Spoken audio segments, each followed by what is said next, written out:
Back to Alice Talks Football and welcome back to another live Manchester United news and transfer news show, guys. And first of all, I've just got to say, what a weekend. I mean, if only Spurs had managed to take some points off Arsenal, would have been the perfect weekend. But I think today, before I get into the news and any of the news itself, we've just got to talk about Manchester City, Liverpool, all of that. Just have a look at this, people. Manchester United 2, Man City 1, Liverpool losing 3-0 to Brighton, just making everything like, could this weekend realistically, could, other than maybe Arsenal dropping points and maybe Chelsea losing again, but I think it's getting boring Chelsea losing because they're awful.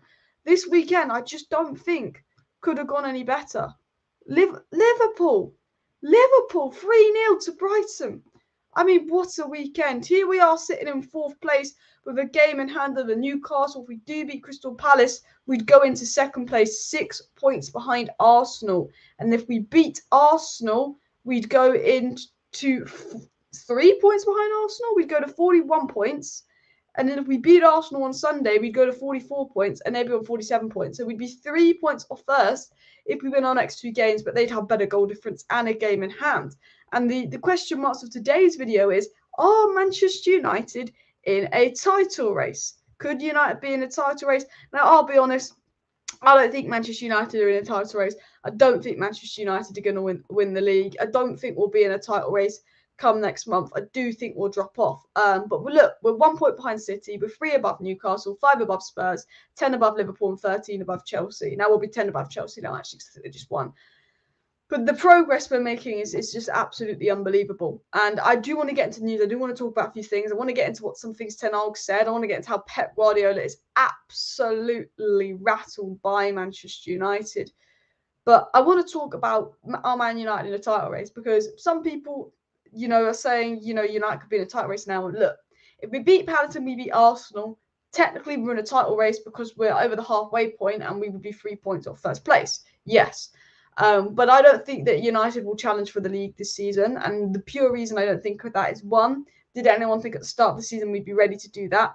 2, I think that City will get their shit together, even though they're not looking good. 3, Arsenal do look unstoppable. But 4, the big worry for Manchester United is the lack of depth. We are a Casemiro injury, a Rashford injury away from absolutely burning out. Casemiro, Rashford, and Bruno Fernandes are 3 players that we lose one of them, we're going to look like a completely different team. We're 1 major injury away from being screwed because we do not have any depth. And someone said to me today, should Man United have kept James Garner for backup for Casemiro, because the Everton moves, he's not playing, and James Garner could have stayed at United and learned from Casemiro. And I thought, you know what, he could have. And look, Casemiro got a knock. Rashford got a knock versus Man City, and now they're an injury concern for Palace. However, it's only a knock. It's hopefully not a major injury where they'll be out. But, Casemiro and Rashford both played with an injury in that last moments of the City game. And that says a lot about mentality, that they both played with an injury and they both suffered in the last bit of the Man City game. But let's say we go into the Arsenal game and they're like, Casemiro and Rashford are injured. We ain't got fucking hope in hell. Because if Casemiro is injured, it's McTominay. And no disrespect to McTominay. He did do a decent job at the start of the season when he was playing with Eriksen. But he's not Casemiro. He was struggling versus Charlton. The levels between Casemiro and McTominay are insane, and hopefully that Casemiro is not injured. I'm sure if there was a serious injury, we'd get an update on it. The only serious injury is Donny van der Beek. There's rumours that Martial's injured again, and that's why he came off at half-time, and Deleu's got a slight injury, but he'll be getting back into the team soon. But Rashford and Casemiro got knocks, and it's just said to me, although we could technically be in a title race, the squad is so thin. There's so many games. We're not even at the halfway point. There's a game every 3 days. Let's just enjoy the fact that it's going well for us. Let's just enjoy the fact that Liverpool have lost 3-0 to Brighton and we have obviously won today's game. Let's just enjoy that. Let's just enjoy that we beat City, because Ten Hag has beaten Man City and Liverpool at home this season and Arsenal at home this season. What Ten Hag is doing is absolutely incredible. The job Ten Hag's doing is absolutely incredible. And I said this in my 5 things we learned. If you didn't watch my 5 things we learned video earlier, you should check that out. But I said one thing I've learned about Erik Ten Hag this season is he knows how to beat the big managers. He knows how to manage the big games. And this is why I go into Barcelona, even though we don't have Lisandro Martinez. Fine, Luke Shaw can play versus Barcelona, because Luke Shaw kept Manchester City out. Manchester City didn't have a sniff, and Luke Shaw I thought was absolutely incredible. and a big, incredible part of that as well. Should we rest Casemiro for the Palace game? Yeah and no. I don't think if he's not 100% fit, we shouldn't play him. We should save him for Arsenal. But 100%, you know, we need him too much as well. And Alice, City missed Haaland last night. Fancy not picking their best striker. I know. I'm surprised. You know, where was Haaland? Did Haaland not play for City? Didn't see Haaland on the pitch for Manchester City once yesterday. I mean, you know, Luke Shaw made Erling Haaland the invisible man. Like Luke Shaw was absolutely incredible. That you didn't even notice that you know Erling Haaland was on the pitch. Luke Shaw playing out of position at centre back, and he didn't even know Erling Haaland was on the pitch. I'm going to show you a statistic. Here. United Faithful's got some cool statistics on their page, but I'll show you this statistic I saw today. I'm going to zoom in on this here. Ready? Manchester City have only had one shot on target, their lowest tally in the Premier League game under Pep Guardiola. This was their lowest ever tally of shots on target in a Premier League game under Pep. Worst ever. Manchester City have never had one or less shots in the whole Pep Guardiola era, in all the years he's been here, on target in the Premier League. Obviously, they weren't good versus Southampton a few days earlier. But our back four, Wan-Bissaka, who's not even a first choice right back, Varane, Luke Shaw playing out of position, and Tyrell Malacia kept that Man City attack quiet. And Pep Guardiola was rattled. Pep Guardiola, I'm going to get into some of the things Pep Guardiola said after the game going in. Pep Guardiola is scared of Manchester United people. He was rattled. But you had one shot on target. Luke Shaw had Haaland in his pocket. Fred had De Bruyne in his pocket. One shot on target Manchester City had. And, you know, you point to Casemiro. A big part of that is Casemiro, just the defensive stability he brings in. Basic guys, with Casemiro in the side, United have an 80% win rate in the Premier League. When Casemiro doesn't start, we have a 25% win rate in the Premier League. When Casemiro starts, we average 0.6 goals conceded a game. When Casemiro doesn't start, we average 1.5 goals conceded a game. When Casemiro starts, I think we only average like 4 or 5 shots a game compared to like the 11 or 12 a game we're averaging when he doesn't start. The defensive stability Casemiro brings is brilliant. The coaching and togetherness Erik Ten Hag has brought in is fantastic, because Luke Shaw was getting a lot of lauded for dealing with Haaland, and Luke Shaw said it wasn't me, it's how we defend as a team, because Manchester United defend as a team. United defend as a unit, and Ten Hag has done that. The players have done that. They've learned how to play together, defend as a unit, and fight for each other. Ten Hag has changed the mentality of Manchester United in that sense of these players are defending together. These players are fighting together. These players are giving their all together. They're playing together. Did you see them fight to the end? Casemiro has an injury, but he's fighting to the end. He's absolutely fighting to the end with a slight injury there. Obviously, you know, Rashford's playing with an injury, fighting to the end, fighting to the end.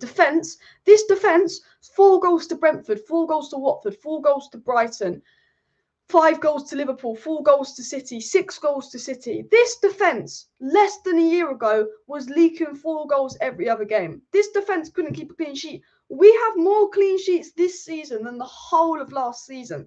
The impact Ten Hag has made is incredible. You know, Wan-Bissaka people looked like gone. Last season, I was like, Wan-Bissaka's done. 2 months ago, Wan-Bissaka's United career is done. Like, he played 4 minutes. Malacia was playing right back. I was like, Wan-Bissaka is finished. Wan-Bissaka turns up in the Manchester derby, bosh. Wan-Bissaka the last 4 or 5 games because Dalot's injured, bosh.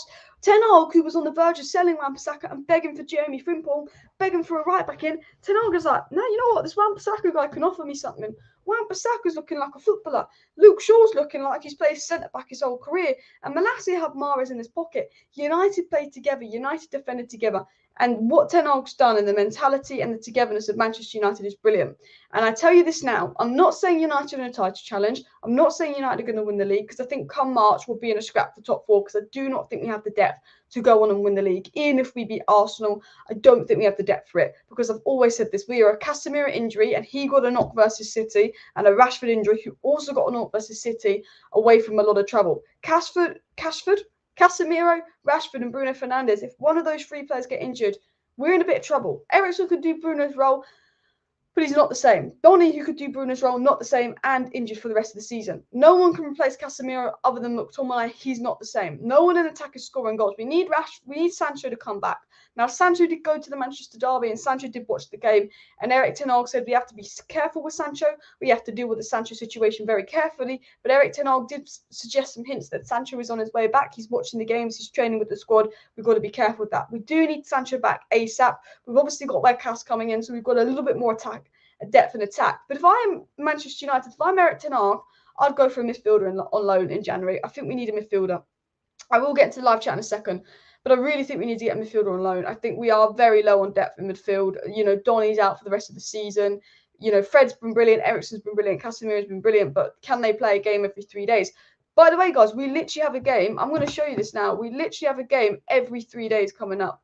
I'll show you this now until the bloody little break. Like, we've got, like, you know, Arsenal don't have a midweek game, but we've got Palace, which got rescheduled at 9 times. We've got Palace Wednesday, Arsenal Sunday, Forest Wednesday, Reading Saturday, Forest again on a Wednesday, Palace again on a Sunday, Leeds again. I think that is actually a Saturday, and then we've got Barcelona on a Thursday. But that's obviously but do you know what I mean? We've got 1, 2, 3, 4, 5, 6, 7, 8, 9, 10.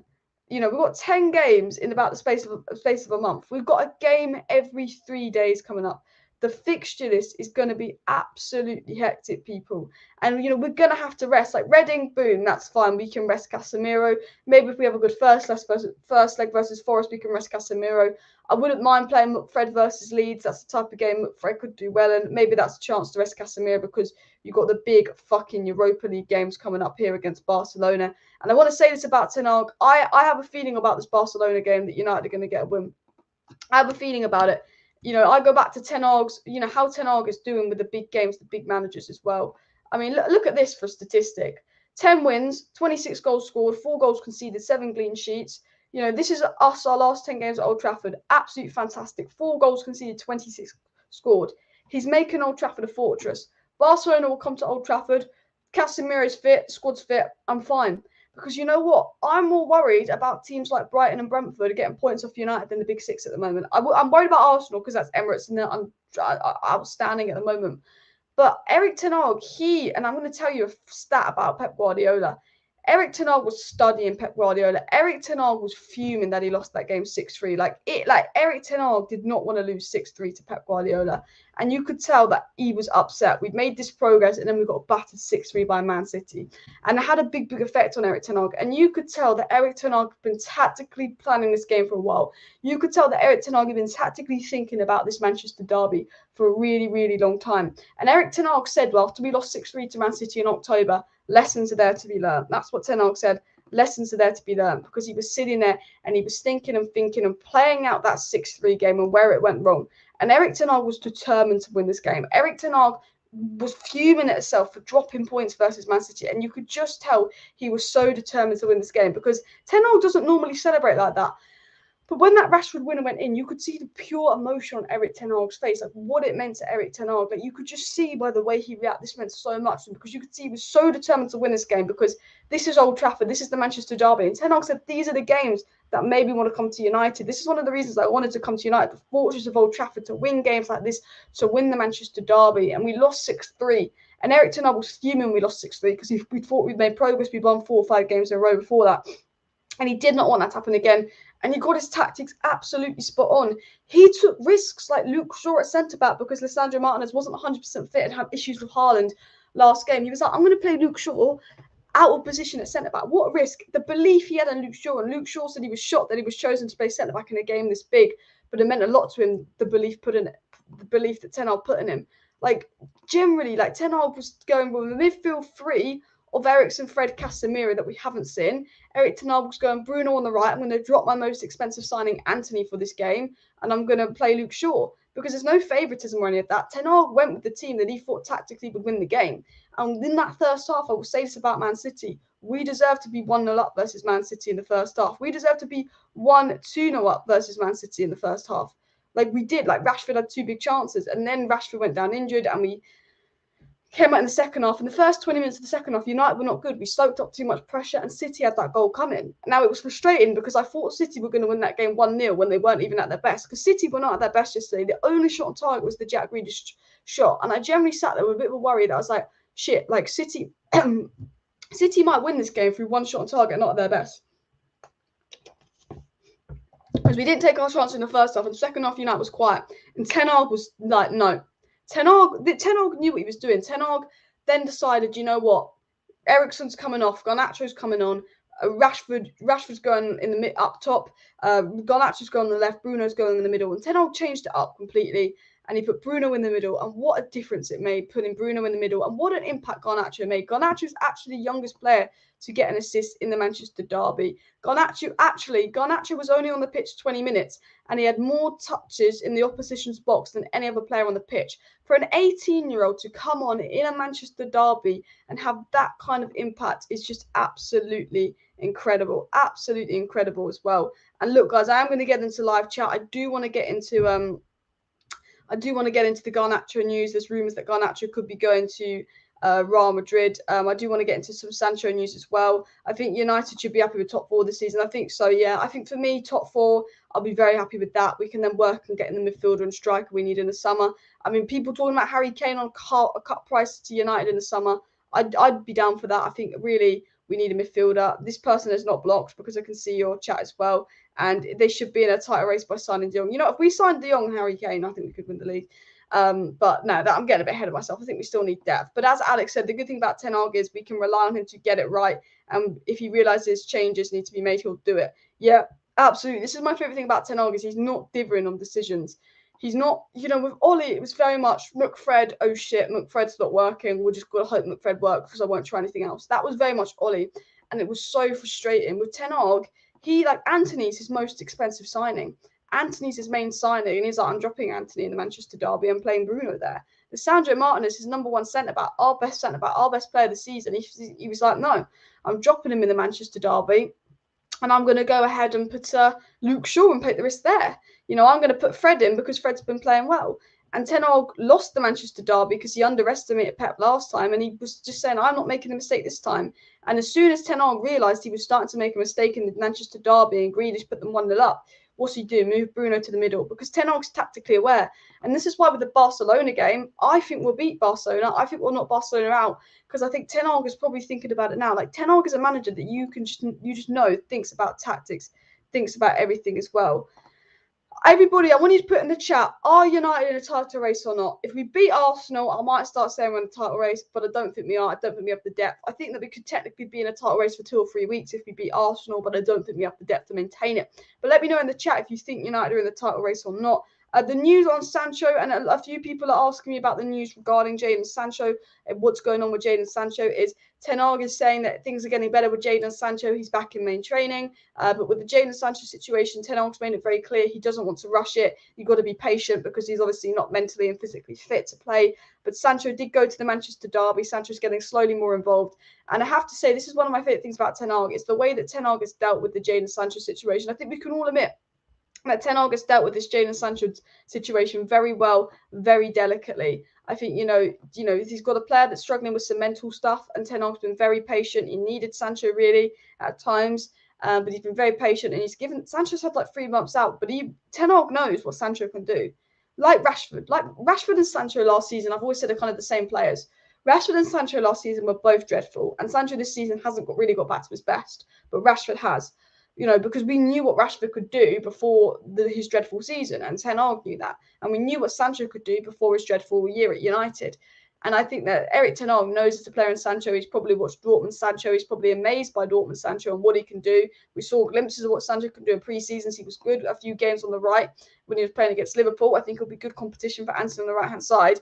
And I think Erik Ten Hag knows there's a very good player in Sancho. And I think that's why Erik Ten Hag is just sitting there and being very, very patient and careful with Sancho because he doesn't want to rush him back. You know, the worst thing we could do is rush Sancho back. Sancho's deleted social media. He's had individual training. He's working hard to get mentally and physically ready to play for United again. And Ten Hag, I'm pretty sure he's on the way back. He's training with the squad again. But we don't know for sure when Sancho will be back, but he definitely is on the way back as well. Guys, please do smash that like button and, of course, subscribe down below to Alice Talks Football if you're new. Gaz said Spurs were a disgrace today. Spurs were fucking dreadful. I have to tell you this. Every passing moment that goes by, I sit here and I'm just going to say, thank the Lord we got Erik Ten Hag and not Antonio Conte. Thank God. The one good decision this board has made is they didn't rush for Conte, and they didn't want Conte because they knew that Conte does cause issues with the board, and they wanted a yes man. Not that Ten Hag's a yes man, but they probably ideally were waiting for Poch, let's be honest. But the one thing I love about this is that United didn't rush him for Conte like Spurs did. And remember this time a year ago when we beat Spurs 3-0 and Nuno got sacked before Ole, and then they got Conte, and Spurs were almost celebrating losing to United because that meant that Nuno got sacked before Ole and they got Conte, and Spurs thought it was this big fat win. United were right to wait it out for Ten Hag. United were absolutely right to wait it out for Ten Hag because the way we play is sustainable. Conte's like Mourinho. He's a winner, but I think his football can be a bit old-fashioned. It can be a bit unsustainable. I think the Premier League's moved on from that kind of style of play now. I think Ten Hag is a modern manager. If you look at Pep, you look at Guardiola, you look at Arteta, they're playing this kind of modern style of football. They've been the best three managers as of lately, obviously not Klopp at the moment. And I think, Conte's a bit like Mourinho, where he can win you a trophy. He's a good manager, but I think his style's getting outdated. And I'm so glad that United brought in a modern manager like Erik Ten Hag, someone that's won stuff at Ajax by playing good, sustainable football. But also, Man United got the manager spot on because I think if Poch was here, players like Ronaldo would have just walked all over him. Poch couldn't control the egos at PSG. Poch had a lot of issues controlling the egos at PSG. And I think this is the same. I think this is why we couldn't have got Poch, and I don't think he could have controlled that dressing room. The way Erik Ten Hag's come in and turns a once toxic dressing room into a dressing room of players that fight, that give it their all for each other, that look like they're never giving up. For me, it's absolutely fantastic what he's done with the dressing room. And I actually think the best job that Erik Ten Hag has done is actually just changing the mentality of the Manchester United players, the togetherness, the authority he's got in the dressing room, because we're playing as a team, we're defending well, and I actually just love Ten Hag for it as well.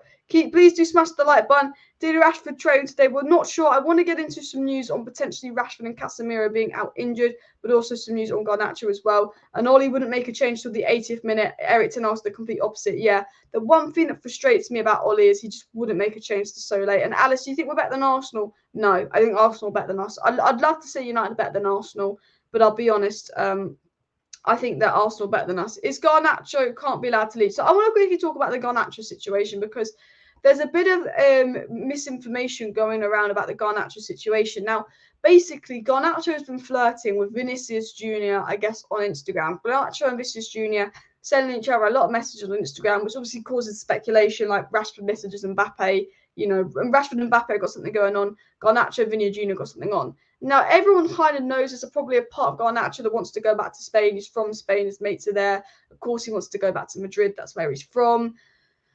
And, the problem is we've been told by some sources that this Garnacho contract is kind of signed and all of that. And then we're getting told by other sources that we're still on the works for Garnacho's contract, but he could leave in the summer.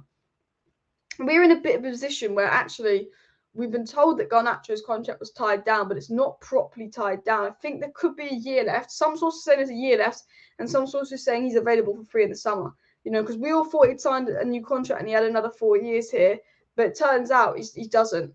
And teams like Atletico Madrid and Real Madrid are showing and sniffing around a bit of interest in Garnacho. So United, for me, need to be very careful and try and get that new Garnacho sort of salary sorted. Now, what I'm going to say, and what Fabrizio Romano has said regarding Garnacho and obviously getting this Garnacho salary sorted and all that, is he said that Manchester United will resume talks to extend Garnacho's contracts in the next weeks and months. Negotiations have been ongoing for months as United and Garnacho want to be happy with a new long-term deal and salary.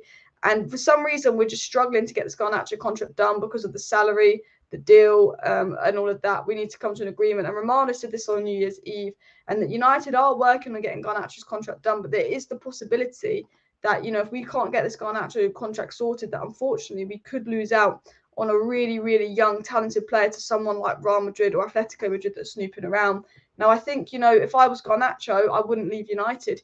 If you're an established player and you've been playing for United all season and you've been starting for United all season, maybe leave United because you're more established. But if you're a rusty player that's played here and there for United and you've looked really good, you stay at United because you're like, okay, I'm a young player. If I go to Real Madrid and I've got to compete with Rodrigo and Vinicius Jr. and all the brilliant talents at Real Madrid, who will probably bring in Mbappe as well very soon. You're going to struggle for game time, especially if you're new. You kind of have to break into the side again.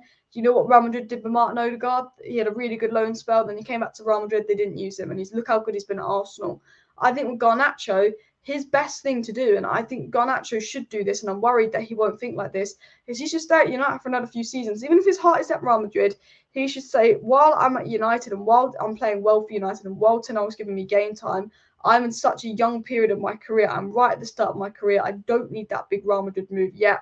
I can stay at United for a couple more years, improve, get better and better. So if I did get that Real Madrid move, which might be what he wants, considering he's from Spain, when he goes to Real Madrid, he would be starting and he would be playing. If I was Garnacho, it would be such a risk in his career when he's just coming through to move clubs, when their manager is backing him, he's playing well for us. Because you don't know what happened if you change clubs, and you could regret that at such a young age. So hopefully Garnacho doesn't leave, and United seem confident they're going to get a new contract done. But again, a lot of the reports are very conflicting on the Garnacho situation, because 1 minute we're getting told he's got a contract, and the next minute we're getting told he's not got a contract. But I think there's a bit of confusion on what's going on with the Garnacho contract situation, and I am a little bit worried because of the Real Madrid rumours that it's clear Real Madrid want him and the flirting. But I think that Garnacho would probably speak with Ten Hag and hopefully sign a new deal. My only worry with Garnacho is he going to try and be greedy and get a fat new contract because he's young and he wants money, and people will tell him he's the world, and Erik Ten Hag is trying to lower the contracts and that as well. Garnacho ain't going anywhere under contract as well. Yeah, 100%. While he's under contract, he's not going anywhere, but they are trying to get a new contract to make sure he doesn't go when his contract is up as well. Everyone's laughing at Lloris. Oh my God, guys, Lloris's mistake. He was freaking dreadful. Wasn't it absolutely dreadful? And if United beat Arsenal, then we're in a title race for sure, and it's a confidence boost. I'll tell you what, the things and the feeling it would do to the squad for United to beat Arsenal, how it would feel for us to beat Arsenal would be absolutely fantastic. And I would say we're in a title race, but look, if we beat Arsenal, we are in a title race, but I don't think we'd be in a title race come March, if you get me.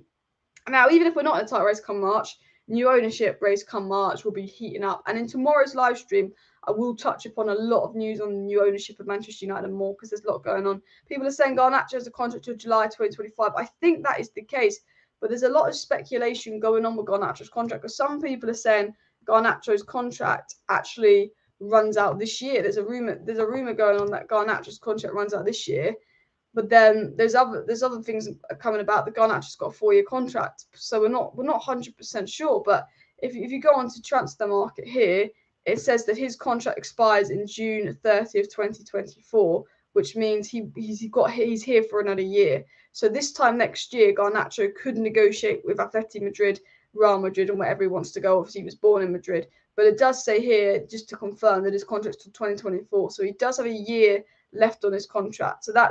So he doesn't have 4 years left, but he's a year left on his contract. So United do want to be careful and extend it, but they do have time. That seems to be the situation with Garnacho as well. Rashford is fine. He said yesterday it was only a knock. Yeah, I do want to get into the injury news on Rashford and Casemiro. It seems to be a knock, but obviously we're just waiting to hear a bit more on that. I'm just going to take a quick swig of water. It's so hot in my room. If Rashford and Casemiro get injured, we're absolutely screwed. And they did get a bit of the knock versus Man City, but they shouldn't be out injured. They shouldn't be out with a serious injury. But United have got injury worries. We're talking today. The topic of today's video is, United in a title race. And I say the reason United are not in the title race is, one, I don't think we ever expected to be in a title race. I don't think we're ready. But two, we're an injury away from catastrophe. Luckily, with Rashford and Casemiro, it's only a knock that they could play through versus Manchester City. But if one of them actually, it ends up being more than a knock and they're out, the impact it makes. Delo is out, Donny's out to the rest of the season. So many players are out of Manchester United at the moment that, injuries, big, that's a big problem going on, the injury crisis. Rashford, Martial's injured, apparently. I don't know if that's confirmed. A source has said that Martial went off half-time injured. Martial was playing like he was injured. He could barely run. Rashford had a knock. Casemiro had a knock, but they should be fine. Donny's out for the rest of the season. Delo's getting a few injuries. We know that obviously Varane's injury prone as well. There's going to be injury issues at United, and luckily we brought Weghorst in, but the problem is in midfield. The injury issues in midfield, and I say this now, we could say United are in a title race if we beat Arsenal, but we won't be if we get an injury to one of our major players, because we've got no depth whatsoever. Now, actually, I want to talk about a few other things in the title of this video as well. Garnacho's from Argentina. He's actually born in Spain or from Spain, but he opted to play for Argentina because of his mum. And I have to say, Garnacho, stat-wise, he's having a decent season. 3 goals and 6 assists. I think one of those assists was in the EFL Trophy, which I think is actually like a youth game. But he's got a goal and 2 assists in the Premier League, and I think he's in 216 minutes. Like, stat-wise, Garnacho is doing a decent job, to be fair to him, isn't he? Like, he's got 2 assists in the Carabao Cup, 2 assists in the Premier League, and he's got an assist in the FA Cup.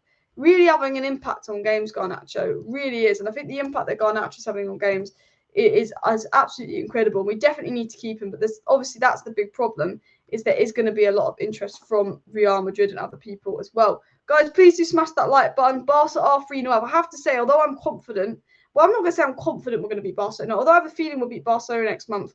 They are playing well. And as Gaz says, get Glazers out. Smash the like button if you agree with Gaz that the Glazers need to get out as well. People are saying there's a 1-year extension on it, so it could be done to 2025. Is that the case with Garnacho's contract? Because I heard there was 1 year left on Garnacho's contract, but there's been so much misinformation about Garnacho's contract and what's going on out on the internet. That one source is saying one thing and one source is saying the other. Casemiro has to be rested anyway with suspension concerns for the Arsenal match. Yeah, is Casemiro a yellow card away from suspension?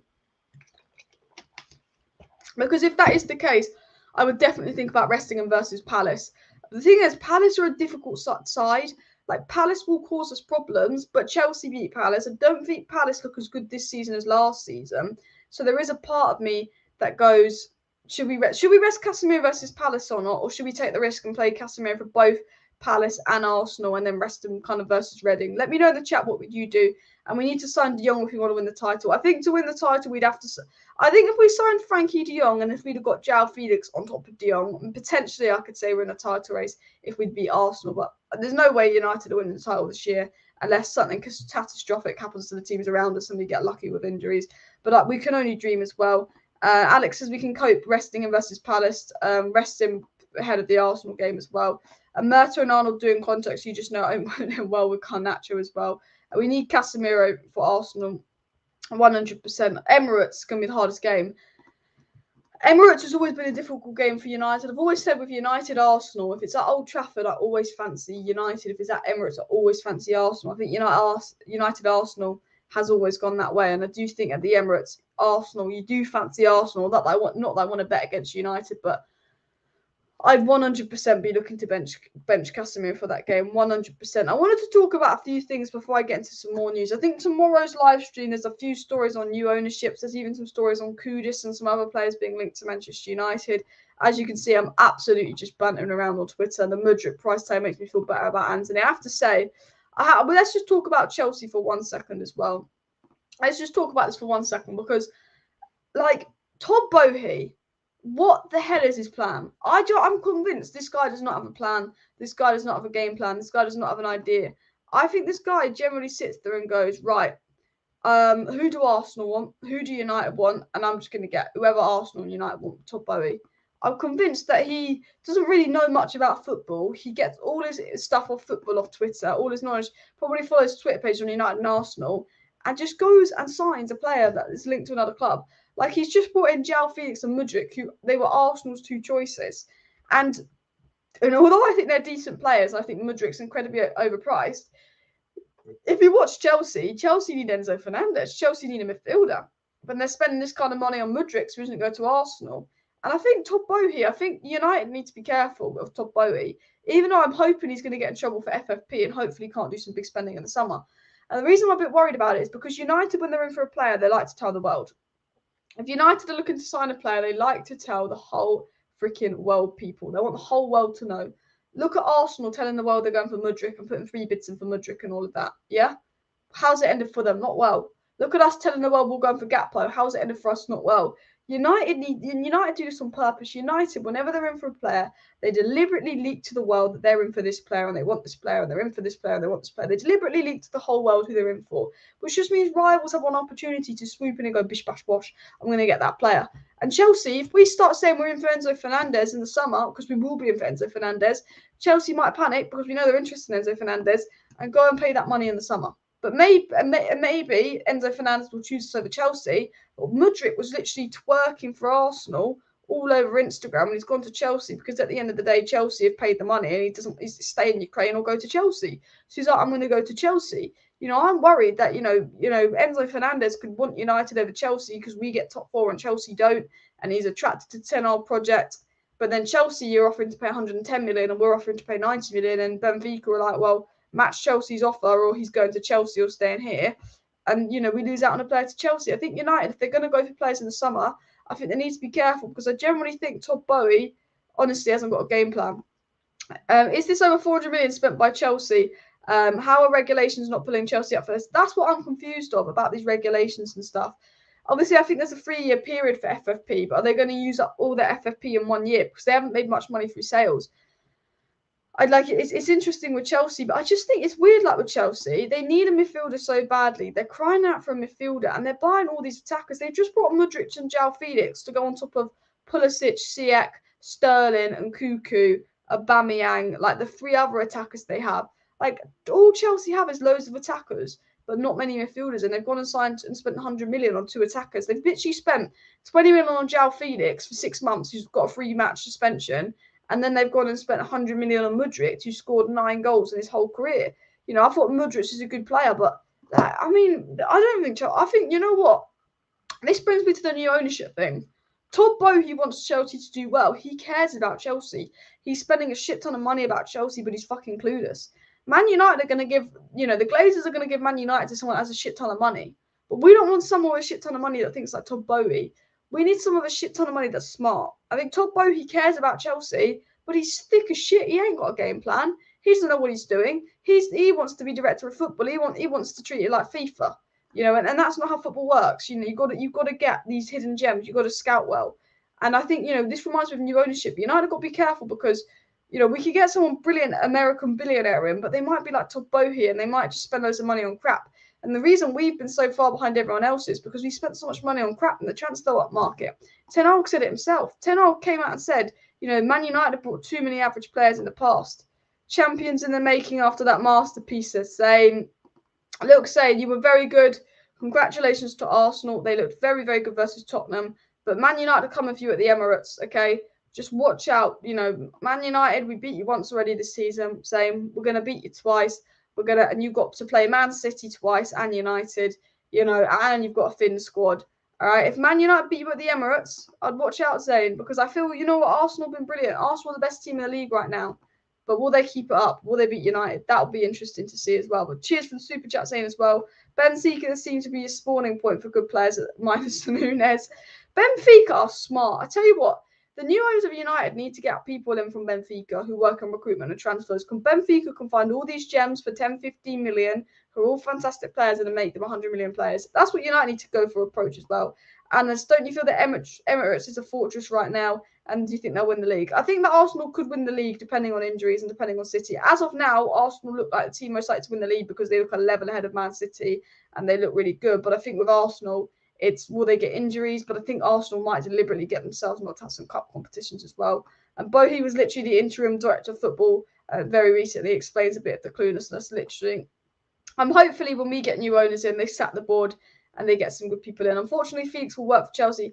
Felix will be a good sign for Chelsea, but I don't think he'll solve all their issues. I think if Chelsea want to get back to the top, and if Chelsea want to get top 4, they need to sort out their midfield as well. Start Casemiro against Palace on the bench and see how it goes according. Potentially we start Casemiro on the bench to see how it goes as well. But United fans want Grealish, Haaland, Stones, but all went to City. Did we? I'm glad. I think John Stones is good, but we wanted Haaland. John Stones, did we want in the day? I think we did. And Grealish was an Ollie signing. I think Grealish would have been better at Man United than City. Maybe that's just my opinion. I think Grealish would have been made for United. I think Grealish would have suited and fitted at Man United well, actually. And I think he would have done very well under Ollie, actually. Weirdly as well. Did you see Weghorst wearing 27? I did the Fellaini number, the Nunes number. It's like the meme number 27. I feel like Weghorst is a bit of a meme, but I hope he's a good signing.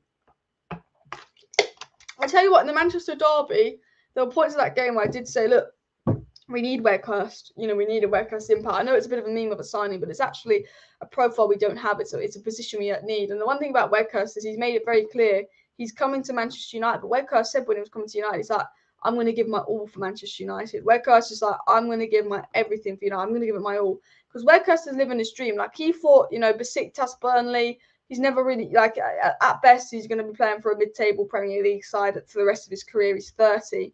And then you get Man United calling you up. And not just Man United calling you up, but Man United that are playing very well calling you up. And he's there watching the Manchester derby, seeing us beat Man City and going 1 point behind Man City. And he's thinking, fuck me, a year ago I'm getting relegated with Burnley.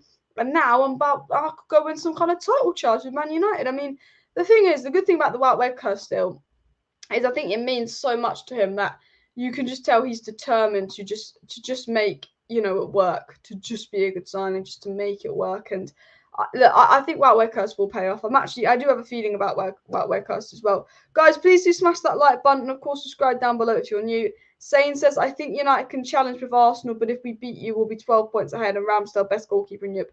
If Arsenal beat United comfortably, yeah, they will be 12 points ahead.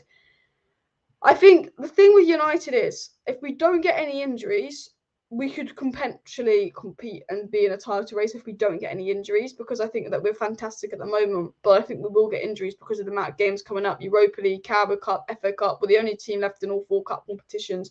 So many games, we've got a lot of injury-prone players, especially in midfield. I think we can deal with injuries in defence. Luke Shaw's solid at centre-back.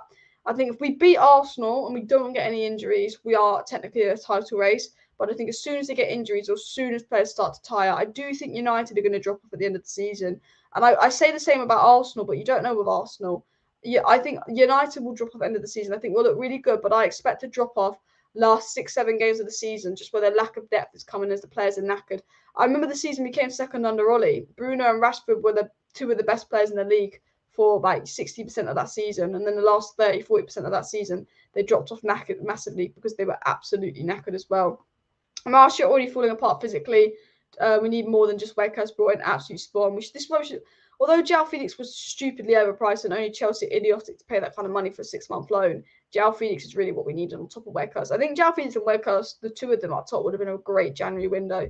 I also think we need a midfielder as well, especially with Donny out injured. But United, Romano even said it today that it's very unlikely that United are going to go ahead and do anything else in January, which is a shame as well. United will beat Arsenal 2-1, hopefully. Let me know score predictions for the United-Arsenal game down below in the chat as well. But Weghorst is a workhorse. Martial, I'm worried about Martial. And I think, Martial seems to get injury after injury after injury. And even when he's not playing, he's just like, Ten Hag's taking Martial off in the 60th minute in all these games. It's like a precaution.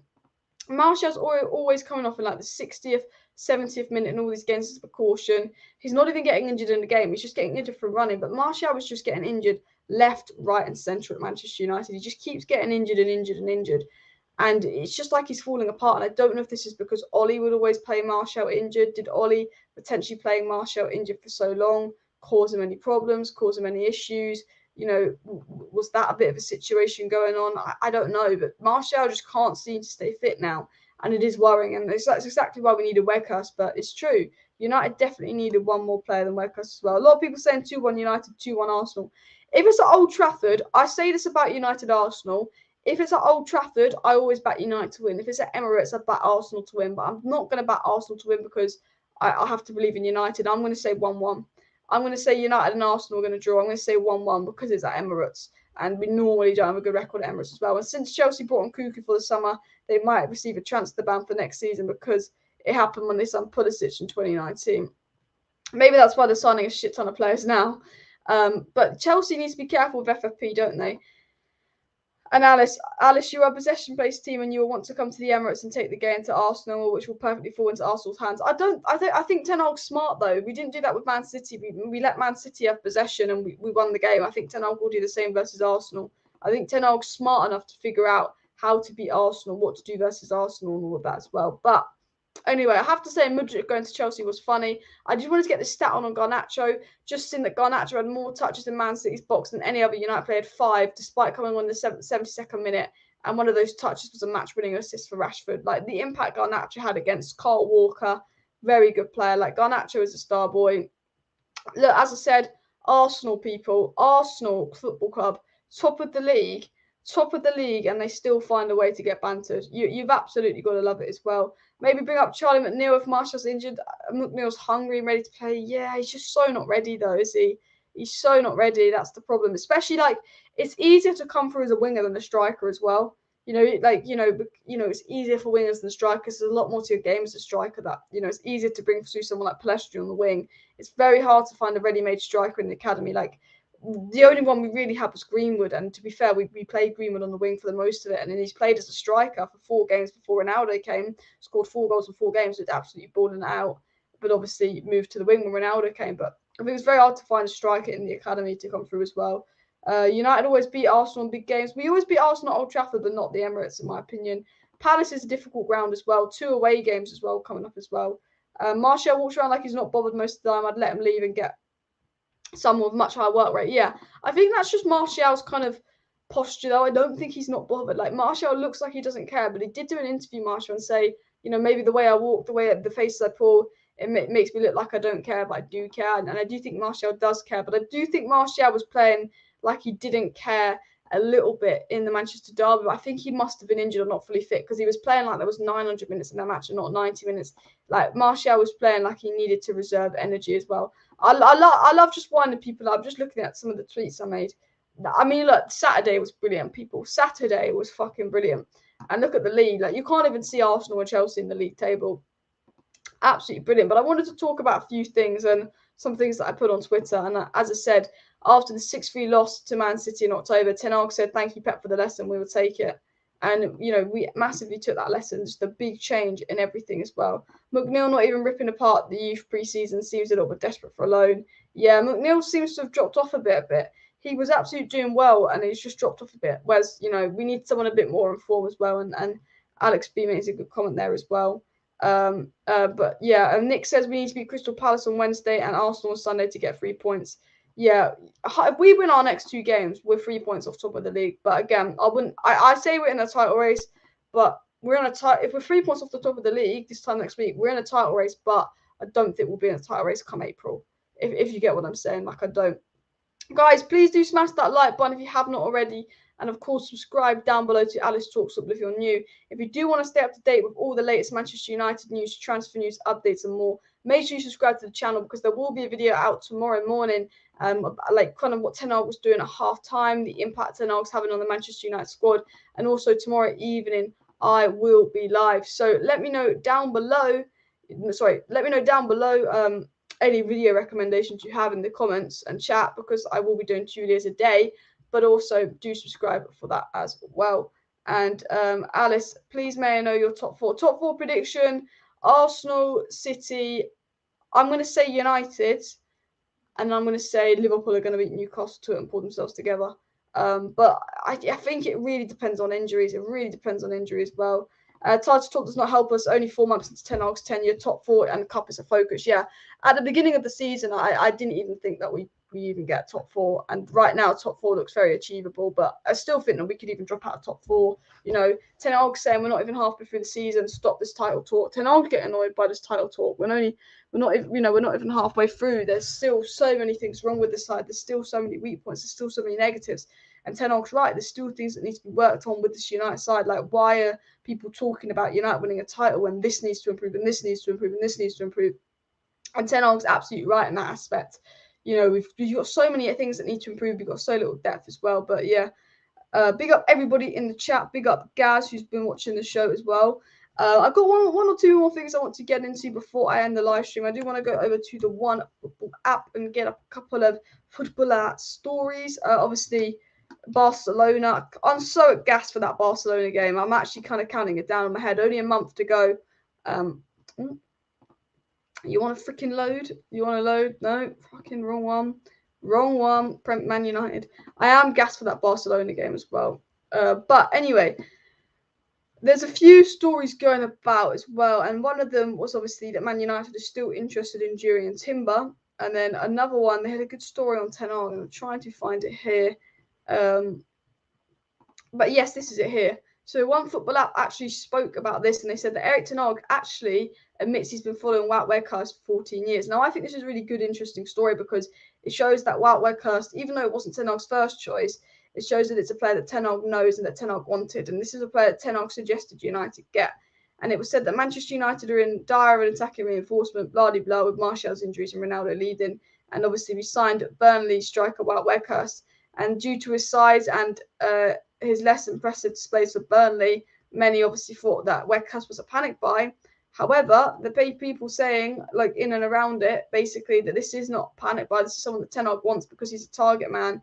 And Ten Hag himself did reveal in an interview that he's a big admirer of Wout Weghorst. He's followed him throughout his career. He said that he's surprised about Wout. Every club he's been to, he's been great except Burnley, and that was only a short period. And Ten Hag kind of talks about Wout Weghorst and why he signed him and been following him since he's 16 years old. He knows the player. He's been scouting the player.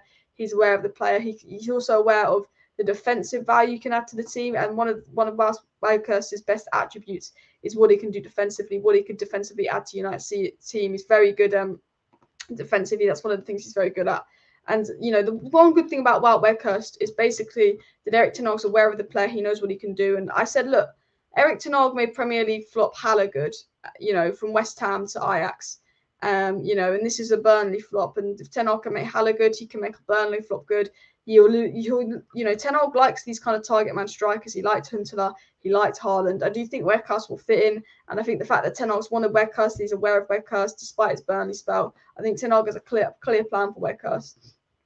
And I do think it will work out. Barca 3-1 up people as well. Benzema with the finish, basically. I forgot that Real Madrid and Barca were playing, but that league's just got so small because the Premier League, people, is like the Super League. Wout's going to score 2 in his debut. I tell you what, Cody freaking Gakpo is probably thinking, why the fuck did I go to Liverpool? You know what? Liverpool and Cody Gakpo, have fun. Have fun. I have to say, the Cody Gakpo goes to Liverpool and he just sees them play shit while United play brilliantly.